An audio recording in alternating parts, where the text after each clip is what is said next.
Alright, sorry for how late this video is. I had a really crazy week last week. But let's try to finish up Emily Dickinson and start moving into short stories, because I really want to talk about me some short stories. That's the what I consider the real substance of the course.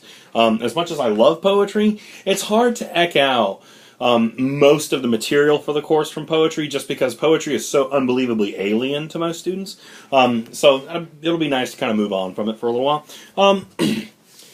As I said before, Dickinson, in my opinion, and you read her poetry, you can almost sense the bottom falling out. It's really strange that as you read some of the poems, there seems to be a kind of progression to more darker imagery, to imagery that challenges our conception of religion, of Christianity. As Dickinson was very obviously a devout Christian, and she looked at the cosmogony of the world in that way. But in these final two poems, you'll see some odd contradictions on that. Now, let me start by explaining something that I think is really important.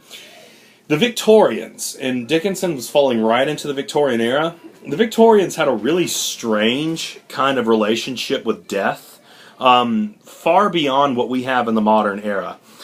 Victorians had this idea that it was very, very important for loved ones and family to be present when someone died. It was really, really, really vital. That was the moment when a person, in essence, crossed over from this world into the next, or when they would, see God or whatever. And so they carried with them this very strange idea that if you were not present at a person's passing, that was a very bad thing. You were supposed to be there to help that person go into the next world and to be with them in their final moments. This was really, really important. On that note as well, Victorians were so surrounded by death and so acclimated to it that these very strange things with the premiere of photography.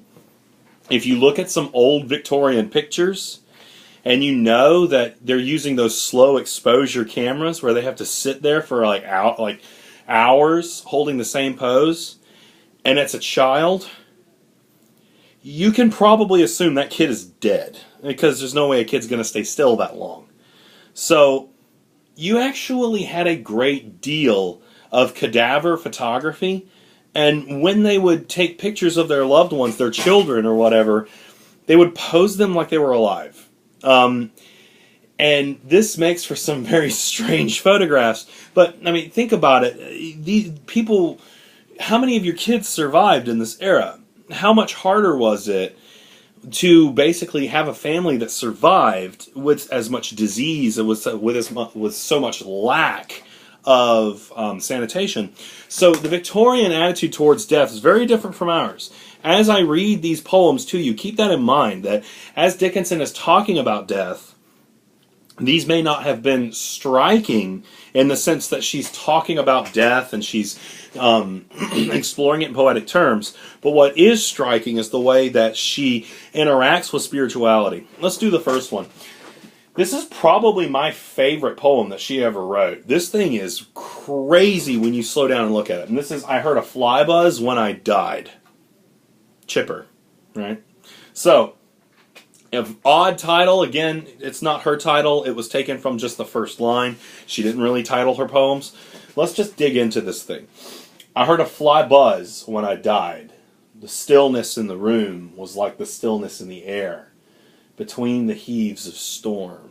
So far, pretty standard, right? We've got this exploration of the moment of death, and we're setting up what seems to be a serene atmosphere. There is the odd connection of the fly. We'll get to the fly in a minute, because it's not really imposing on us just yet. Moving into the second stanza. The eyes around had wrung them dry, and breaths were gathering firm for that last onset, when the king be witnessed in the room. It's exactly what I was just alluding to. The fact that the family is surrounding this person. The tears are now dry. They've cried themselves out, and this is the moment where the king be witnessed in the room. And you'll notice, obviously, king is capitalized.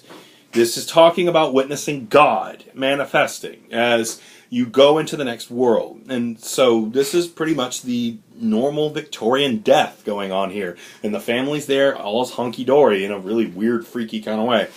And we keep moving. I willed my keepsakes, signed away what portion of me be assignable. And then it was, there interposed a fly. This is so unbelievably morbid for several reasons. As she's willing away her keepsakes, assigning whatever portion is assignable. It's kind of like the idea of leaving a will, dividing up your things. But in this case, she equates it with herself. She's dividing herself up. It's a strange image. But what really starts a downward progression into the breakdown of imagery is the fly itself. Now, I like to point this out to people. What do we associate flies with? Rot, decay, death.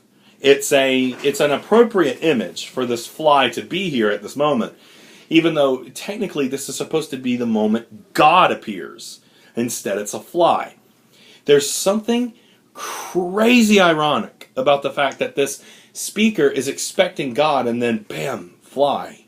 And it's the sound of the fly. We'll get into the last stanza in a second. The fly is also a symbol for what?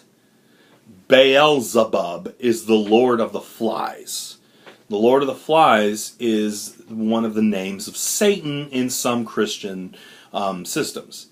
So, in a really strange, kind of creepy way, Dickinson has placed what could be a hint as to what is really waiting for you. You know?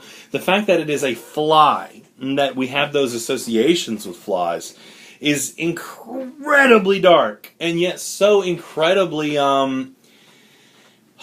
concise. She doesn't have to go into that. She evokes the image. Let's finish it out. With blue, uncertain, stumbling buzz between the light and me, and then the windows failed, and then I could not see to see. I know how a buzz can be uncertain.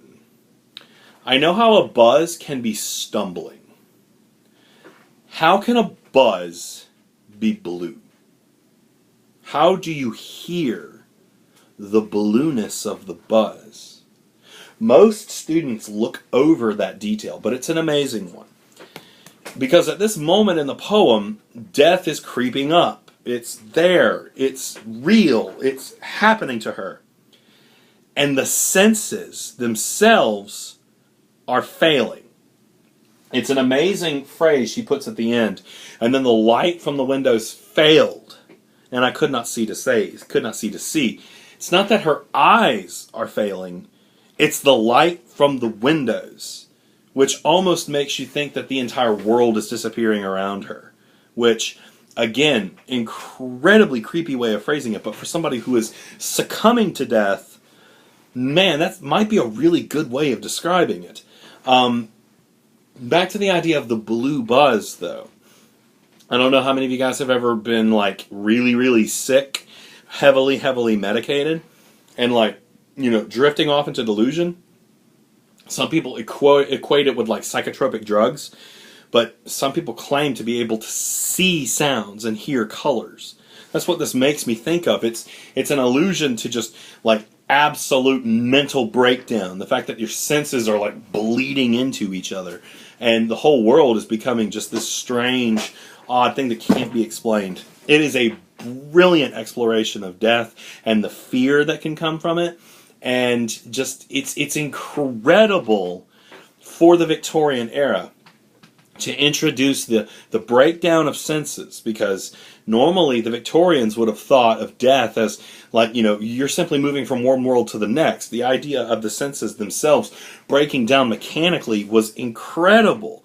And then for her to have this, what seems to be, again, I can't say it for certain, the seeming allusion to the fact potentially being the devil or some symbol for decay in the place of what's supposed to be God. Man, I wish I could buy her some type of adult beverage. That is incredible. But she also seems to be going a little crazy here. As she's talking about this person dying, the level of specificity, the amount she's thinking about death and what it might be like. Emily, for God's sake, you need a beer. I mean, I love it to death, but it's just so... All right, that's how I heard a fly buzz when I died. The poems are so unbelievably dense. We'll pick up again in the next video for Because I Could Not Stop for Death. You seeing a pattern here?